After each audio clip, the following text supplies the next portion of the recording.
Welcome back to the channel, everybody. Let's get after it. It's really weird how, like, for instance, the Earth has almost the exact same amount of water as we do in our body, and how our blood is composed of iron. It's the same core that the Earth spins. We're, like, perfectly designed for this Earth, is the best way to describe it. Yes. Like, perfect here. But not in a way where we're supposed to be hunter-gathering or living primitively. All of a sudden, the hair mostly lost off our body. All of the traits that would be necessary for us to survive in the way we've been told just all of a sudden vanished. And someone would be like, well, evolutionarily, they don't need them anymore. But no, this happened like out of nowhere. It's not like it's a slow thing. And we've also never observed any kind of a primate in any stage of a change over the course of human history ever. Never. Not even one slight change where it was like converting into something else. And I'm not someone who's completely against all aspects of evolution. Sure. I want to make that clear. What I realize is that evolution may be more based on the macro versus the micro. So like for instance, I think that an animal, yes, can develop more hair, change things like, yeah, those things absolutely happen. But for something to be able to, for instance, go from a giraffe or like a whale to us, I don't understand how that'd be possible. And I want to give an example of that. I talk about how in Australia, there's a creature there that I believe proves that evolution isn't exactly what we've been told. What's the creature? The platypus. Are you familiar with the platypus? Yes, I am familiar with the platypus. Platypus is the weirdest animal on Earth. It's a mammal that lays eggs that's poisonous. That is supposed to be like a half bird, half duck. It doesn't make sense. This just lends credit to, I guess, the anti-theory of evolution. The theory of evolution, though it is clearly just a theory, it's right there in the title, is treated like it's some fact or something. But the man just said right there, clear as day, we have no actual recorded instance of an evolutionary jump in the human genome or in the human species through all of recorded human history. The Senegal, West Africa, they have this UN building that looks like a hurricane. It literally looks like the hurricane symbol that you would see like the National Weather Service when they're just showing a symbol for a hurricane. That's what the building looks like. And I did some digging and I said, that's where this hurricanes come from. It just happens to be in Senegal, West Africa. So then I thought, maybe there's more things like that. And I found this building, the German Reichstag building. This building, very old, super kind of like Tatarian looking structure, crazy looking, awesome building. Well, they renovated it in the late 90s and they added this weird dome and they added this weird architectural feature that I was like, that looks like a tornado. And that was my first understanding, because I guess I was looking at like weather modification. Do the Germans have a tornado machine? Maybe. I haven't ruled that out yet, but the more I looked at it, the shape of the dome and the way it kind of like went into like the bottom floor where their parliament met, I guess this is maybe just something about me. I don't know, maybe it's a gift, maybe it's a curse. I was like, that dome looks weird. And for some reason, I had seen the picture of Israel. I overlaid the two. They fit exactly. I mean, like I said, it's so freaky like that could be something like that. But I know you talked about it, Brian, about like the bad Germans from the 30s and how they had their symbols on their SS.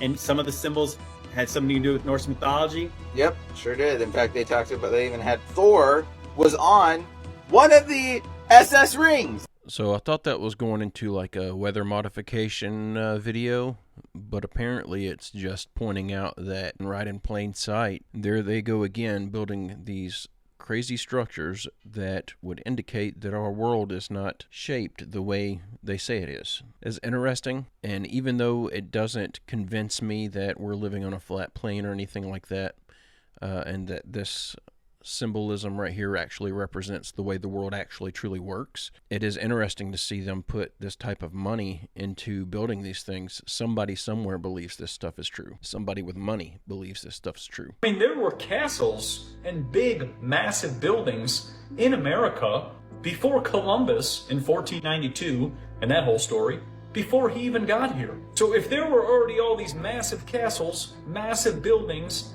and all these people, big people too, before 1492, then how did they have the technology while Christopher Columbus is coming over on his cute, Santa Maria or Pinta or whatever it was, those the 3 ships that they used? And where are those ships? How come we don't see those ships? How come we don't see those today? It doesn't make a lot of sense. Wouldn't those be like put in a museum? Wouldn't you put the 3 most important ships of America in a museum? We don't see those either. And that's the thing. There's so many parts that are missing in which we don't see But then we see all this nonsense over here. What about the Egyptian-like artifacts found in the Grand Canyon? Yes, same exact thing. So you have Egyptian artifacts in the Grand Canyon in Arizona. So were people... Just to play devil's advocate here on the Nina, the Pinta, and the Santa Maria, if I'm remembering those correctly from the 3rd grade, it would make sense to me that they probably destroyed those ships, tearing them apart for resources, wood to burn or to build with. It totally makes sense why those boats aren't still around, besides the fact that that was nearly 600 years ago. Must watch. Let's look at the year. How many months are there in a year? 12. Exactly. How many weeks are there in a year? 52. Good. However, 12 months, well, 12 times 4 is 48. And 52 minus 4 is 48. Doesn't take a genius to work out we've got 4 extra weeks. And what do 4 weeks make? A month. There are actually 13 months in a year. We are being paid for 12 months' work, and we are doing 13 months' work a year. This is outrageous. This is absolutely outrageous. Yeah, if you're on salary, getting paid by the month, you might want to look into that. Looks like you're giving away some labor for free.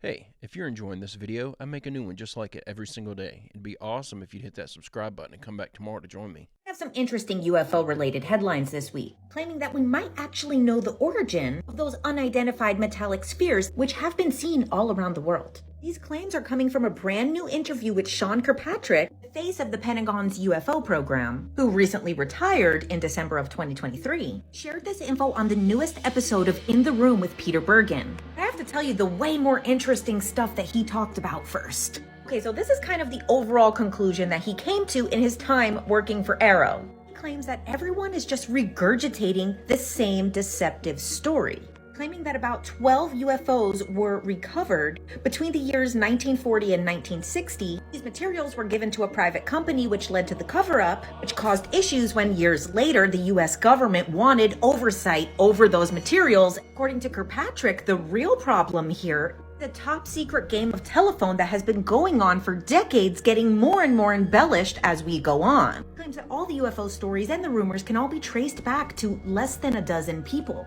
Not to be confused with the Dirty Dozen, MJ-12. This was less than a dozen. And the host of this program points out the irony perfectly. Many true believers of UFOs and aliens believe that there was a government cover-up. Kirkpatrick is claiming on this show that a small group of alien and UFO believers within the government in high-level positions have actually carried out an elaborate agenda to essentially trick the government into researching aliens and UFOs. Bet you didn't see that switcheroo coming.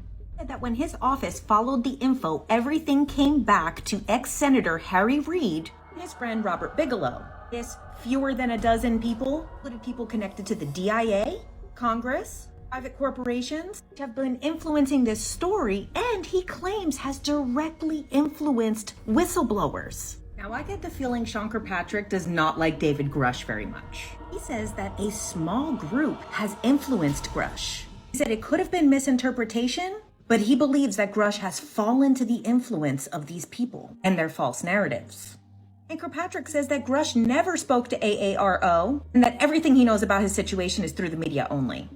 Which, if that's true, you should be embarrassed to admit that. You were literally in charge of the UAP program of the Pentagon. It's not a flex.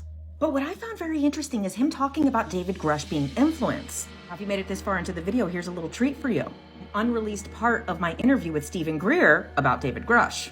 And it's very juicy. And even some of the, like this whistleblower that came forward, David Grush, who I'd met with in March of 2022 and provided intelligence to him. His bosses are the ones I'm working with. He's been captured by that cabal, and now he's saying, oh, the aliens are murdering people. And he's referring to some events that happened in Africa and Brazil. All of those were CIA black projects involving man-made UFOs killing innocent civilians. Same thing with human trafficking, drugs. Now, they don't want the public to know that. Okay, so also in this interview, Sean Kirkpatrick claimed that his department figured out what happened at Roswell. He claims it was actually part of Project Mogul, which was a top secret program dealing with spy balloons. He claims some of those balloons had test dummies in them, but that there also happened to be a plane crash where 11 people died around the same time, and he says both stories just got mixed up and merged together. And he says people believed it because they were so fearful and paranoid coming out of World War II. He said as far as recent sightings, he believes everything from the 2000s on are US government secret operations. Now let's get back to these metal balls. The Daily Mail is claiming that it matches a prototype that was made public by Chinese researchers in 2022, but they did not go far enough down the rabbit hole. Here's a patent from 1949. It's basically a type of reflective weather balloon. And here's an old article talking about another spherical object with a square inside. Also, the thing that Daily Mail is claiming that it could be is only for indoor use. So do better, Daily Mail, or call me next time. And you, Sean Kirkpatrick, you're doing interviews, you call me too. In the end, does Sean Kirkpatrick believe in aliens? He said, yeah, it's realistic to believe that there's other life forms. He said the best thing he could have done in this job was prove that aliens were real. Unfortunately, based on the research that he came across, there was no proof of that. But not every official agrees. Representative Luna. Fresh never said extraterrestrial or alien, he said interdimensional. It has become apparent that there is a movement, whether it's within the intelligence community or not, to prevent us from finding out more information on this. So according to Kirkpatrick, they did not find evidence of extraterrestrial life. But have they found evidence of interdimensional life? Okay, stay tuned, because I'm going to do a video about everything that she said in this little interview here, too. I love how she says that from the 2000s on, all of these sightings have been actual U.S. government craft, and then says, I bet you didn't see that one coming, did you? And my initial thought was, I know all my viewers saw it coming. We've been talking about this for months. It's all the government. Are there potentially alien craft flying around? Yeah. But is it much more likely that it's our government flying around in these crafts and lying and telling us that it's aliens so that they can do things that they're not supposed to be doing? Yeah, that's a lot more likely.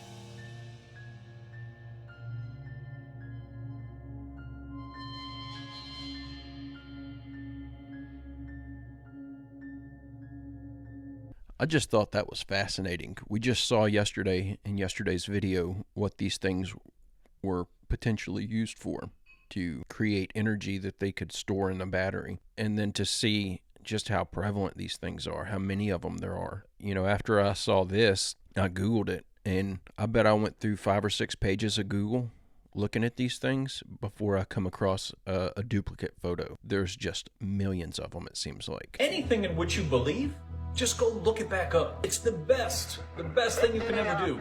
If you were like the moon landing is real, go look up the videos. If you think that the Wright brothers flew the first plane, you know, in 1920, go look up the footage of that. The people aren't even looking at the airplane. The airplane's taking off, which is like the biggest, most monument thing that's ever happened, and the people are like looking the opposite direction. And then the other guy's like looking at the cameraman. But if you re-watch the footage, you can see all the lies in the footage.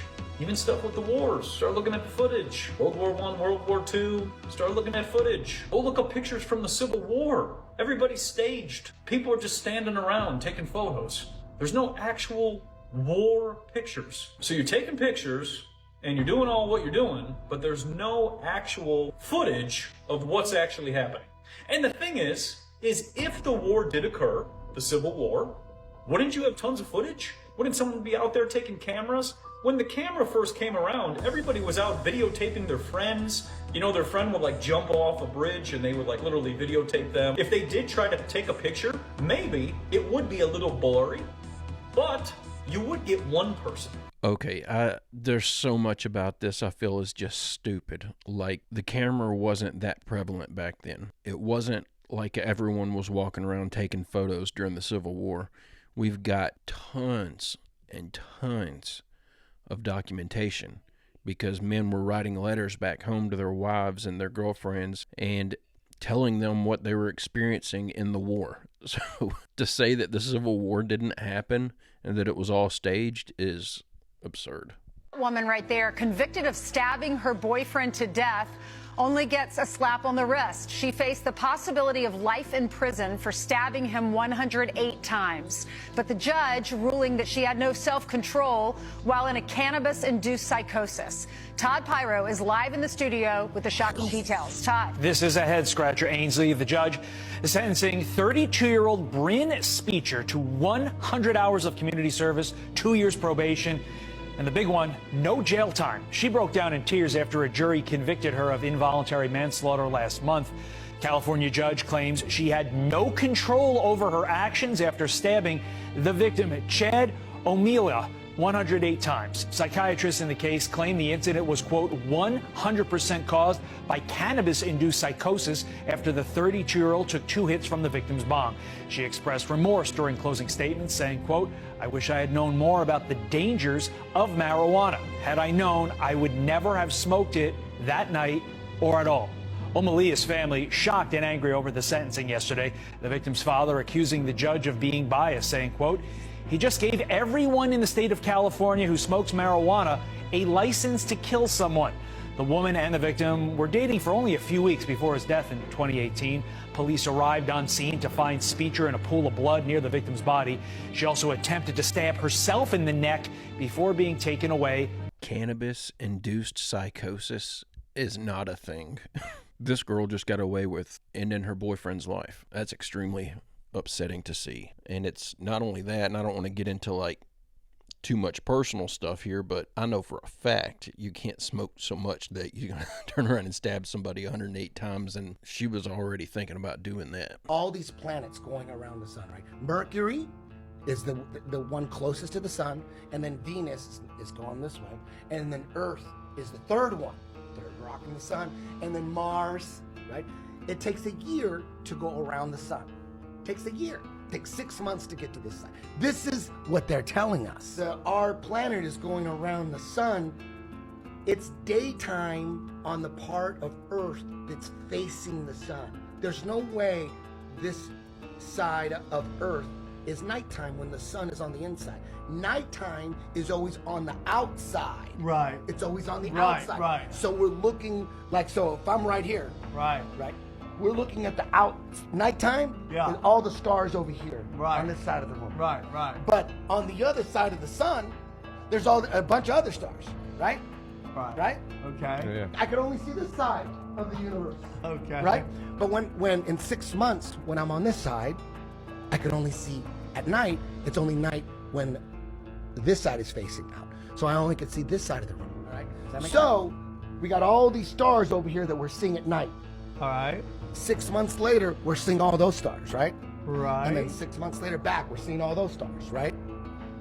So there should be, every 3 months or 6 months, there should be a different set of stars. Constellation, We yeah. I shouldn't was see telling the- you. we shouldn't see the same 'cause you constellation. see the same constellation every time. Why do we see the Big Dipper every night? every night?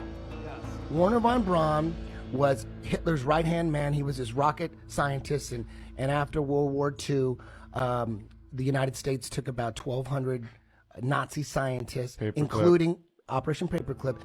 They took all these Nazi scientists, and they took Werner von Braun, and he's the head of NASA. Yeah, he people don't realize that. He directed all 6 moon missions, They don't and when he died, he had cancer for about a couple years before he died. And when he got cancer, during the last 4 years of his life, he hired this woman, Dr. Carol Roslin, and she was his assistant, his prepared speeches for him for 4 years. And you could go on YouTube and hear her talk about this all the time.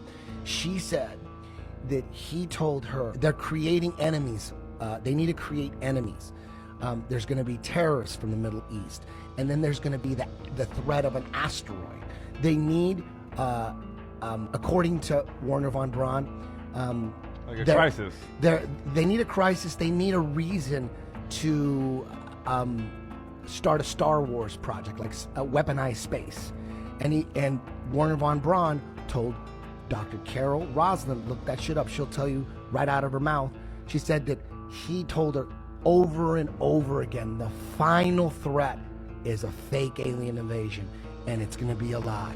He told her over and over for 4 years. Wouldn't get into detail. She said he would not explain or go into detail, but he made it really clear on his deathbed. He made it clear to the day he died. They're just. I mean, some people that were involved in the creation of NASA was Jack Parsons, And what isn't he a Satanist? a Satanist. And what about Walt Disney too? Walt Disney and Werner von Braun were Nazis. They were boys. They're And that's why you go Nazis. to Disneyland, and it's Space Mountain, and Disneyland was big in pushing space and getting space into Guess who else everyone's had head. something to do with it? L. Ron Hubbard. Nobody course. talks about Of that course. because L. Ron Hubbard was Science fiction writer. best friends with Jack W. Parsons, and L. Ron Hubbard ended up banging Jack's wife, and it just caused chaos. Throw Anton LaVey in there, the founder of the Satanic Church. Aleister Crowley, dog, was a Exactly. big friend of all When that. you start putting all those characters together in the same fucking room, I can't wait to hear it Aaron. makes sense. It makes sense that No, they I'm are with you, dude. trying to. They're creating this infinite space. Put up Werner von Braun's tombstone, Okay. dude. On his day, he was trying to tell people Try to on his spell tombstone. that one fucking. It- That's- Put tombstone. He has a Oh, a look at Bible you. verse. You're fucking He has a good. Bible verse. Look at that. Look at that. Look at that. Werner von Braun. What does it say? Psalm what? 19:1. 19:1. Watch, and then go read what that is. Now put up Psalm 19:1. Oh, there it is at the bottom. Ba ba. Bam. Look at that. Put what that does in. it mean? Put that up. Now, what does it say? What is that song? Okay.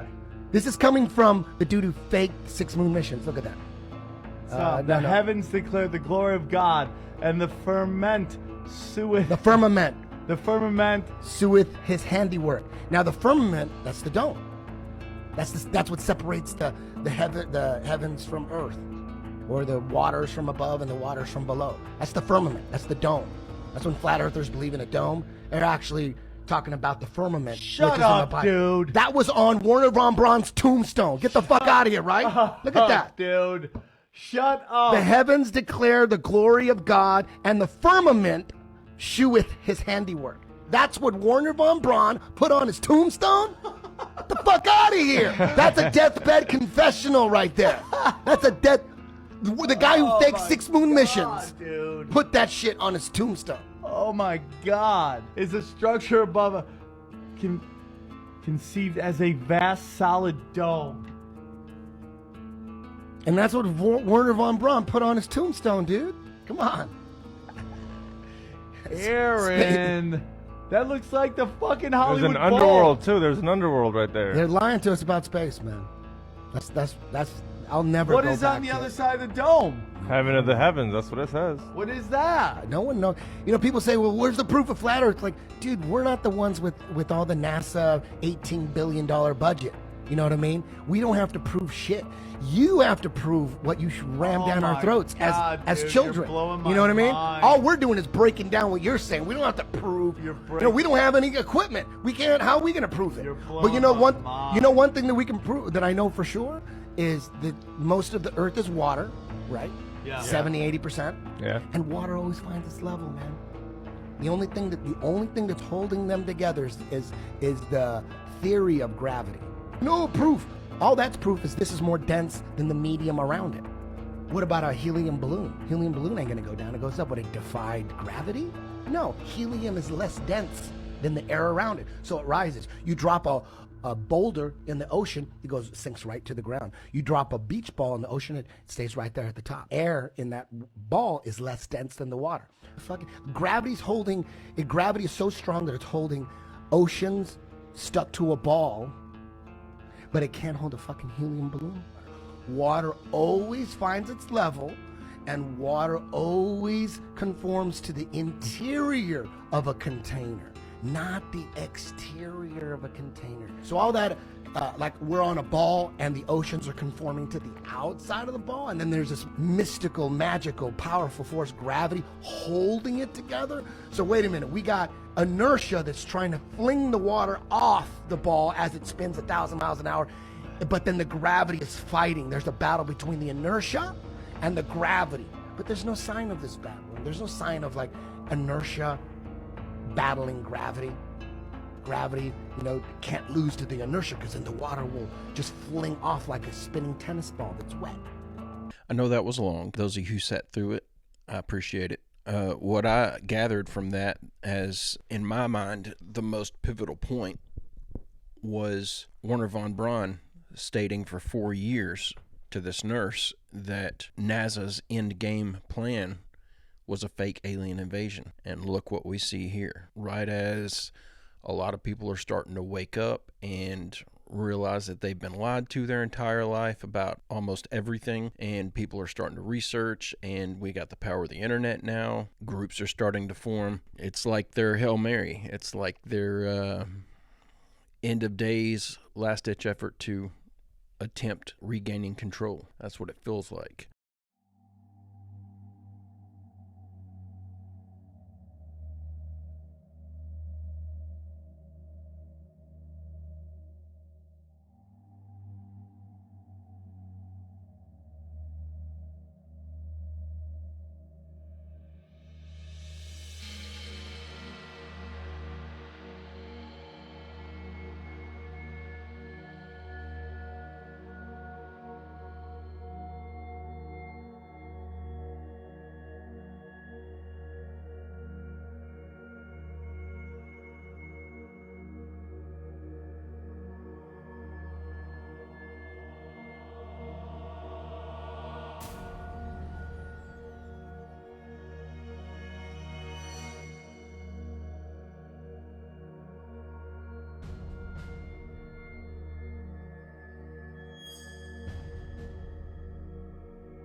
That's got to be for some movie or something. There's people out there walking around sightseeing. That's got to be like something that was left over from like a King Kong movie or a Jurassic Park or something like that. The world around you is a lie. Everything was buried in mud. And there was a global liquefaction event that happened, and everything sank. And it's not just Easter Island. It's all over. Major cities, we see bottoms of buildings completely buried everywhere you look. These so-called mud-flooded buildings. And what happened? Well, there's many theories, but none of that really matters. The only thing that matters is that people realize that this is not a joke. This is not a fantasy. This is real. We are standing on the remains of something that was. And many people will tell you that this never happened. But as you can see, there's clearly more to the picture than we have ever been told. And why? What happened here? How did our world become buried?